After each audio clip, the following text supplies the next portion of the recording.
Pemirsa, kita telah tiba di segmen akhir dialog bersama dengan SKK Migas, masih bersama dengan Mbak Susana. Nah, kalau kita lihat di Indonesia dengan kapasitas yang padat penduduk ya, bisnisnya juga banyak. Artinya yang kita sudah pakai juga banyak gitu. Bagaimana sih dengan cadangan kita? Apakah RRR kita 3R ya, RRR kita itu memang masih 100%? Tahun ini kami tetap mentargetkan 100%. Capaiannya diperkirakan 128%. Itu dengan catatan kalau 29 POD yang kita rencanakan disetujui tahun ini berhasil semuanya, selesai. Itu akan 128. Nah, sampai Juni ini kita sudah dapat 50%-nya. Tahun lalu kita dapat capaian yang lebih tinggi, 368%. Wow. Kalau semuanya ini bisa terus-terusan kita maintain capaiannya lebih tinggi, ada loh harapan kita satu saat nanti bisa naik terus. Itu harapan kami sih. Oke, tapi sejauh ini untuk sampai akhir tahun setidaknya bagaimana cadangan kita? Sampai akhir tahun kita masih bisa sesuai dengan target. Nah, yang kita harus pastikan adalah tahun depannya dan tahun berikutnya lagi.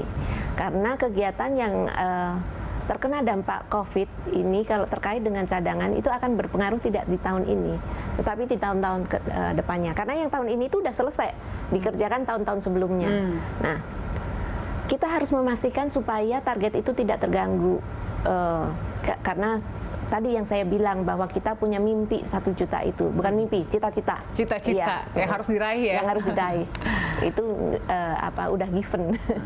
Jadi kita duduk bareng sama K3S untuk membicarakan lagi apa sih yang bisa kita lakukan. Dan saya SKK Migas sangat berharap dengan kerjasama karena ini tidak mungkin bisa dilakukan oleh SKK sendiri. Jadi kita mengajak K3S, kita mengajak Dijen Migas karena Dijen Migas itu yang punya kewenangan untuk melakukan lelang wilayah kerja baru. Oke. Tadi juga ada Kementerian Keuangan, ada kementerian-kementerian yang lainnya yang selama ini juga bersinggungan dengan Hulu Migas untuk pengeluaran perizinan kegiatan. Kalau kita bisa bareng-bareng, semoga ya bisa tercapai. Iya, bisa tercapai. Nah, ini udah mau masuk normal baru, artinya lebih sedikit lah tantangan yang akan dihadapi dalam hal produksi begitu ya. Apakah dengan cita-cita tadi 1 juta barel itu harus dipercepatkah prosesnya atau diperbanyak alatnya atau apa sih yang dibutuhkan saat ini? Selama kita kena pandemi COVID, kegiatan Hulu Migas itu nggak berhenti loh, tetap jalan. Jadi baik di office maupun di lapangan. Dengan segala hal, kita kepanikan awal-awal, kita nggak tahu gimana cara meeting dengan efisien, walaupun sebetulnya kita udah punya tools, Vicon itu udah biasa gitu. Tetapi kalau Vicon tiap hari itu enggak juga gitu. Jadi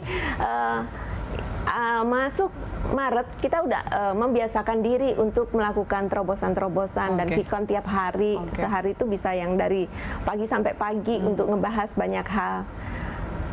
Syukur itu bisa direalisasi, tetapi banyak hal yang harus kita lakukan penyesuaian. Seperti misalnya gini, tanda tangan. Tanda tangan itu kan mau nggak mau harus ada orang yang piket jalan ke sana sini untuk nganterin kertas gitu. Akhirnya SKK Migas bekerja sama dengan Sandi Negara, kita bikin e-sign. Nah, itu sudah. Dengan e-sign menolong banyak hal. Karena tanda tangan itu adalah keputusan ya. Iya, betul. Kemudian kita juga masalah pengawasan di lapangan. Itu menjadi hal yang masalah juga. Teman-teman yang ngurusin lifting ketika minyak atau gas dijual, mereka kan harus ngawasin pada saat itu. By law memang kayak gitu. Bagaimana cara pengawasannya? Sementara mereka tidak mungkin datang ke lapangan. Kalaupun mereka mau, juga nggak ada fasilitas. Waktu itu kan pesawat sempat yang nggak ada gitu. Iya. Jadi untuk terbang ke sana ke sini atau naik mobil nggak mungkin. Indonesia itu kan luas sekali gitu. Dan kepulauan ya. Iya, jadi waktu itu nitip ke K3S-nya, tolong dong, walaupun dengan telepon aja. Tetapi itu kan bukan seperti itu pengawasan yang dilakukan. Nah, untung SKK itu masih beruntung aja. Di awal tahun 2020, Pak Dwi itu mencanangkan digitalisasi. Salah satunya kami punya satu ruangan, itu seperti kalau orang-orang bilang ini war room-nya kita, gitu, ruang untuk perangnya kita. Di situ tuh sekelilingnya adalah layar untuk monitoring, entah itu jalannya kapal atau produksi atau lifting atau pemeliharaan fasilitas gitu. Nah, waktu awal tahun itu kita tuh memang berpikir war room, kita bisa datang ke ruangan itu untuk melakukan pengawasan rapat, kita bisa tahu apa yang kondisi di lapangan sehingga kita nggak perlu telepon-telepon ke K3S dan mungkin ada human error, tapi kalau semuanya itu langsung online kan datanya juga lebih clear.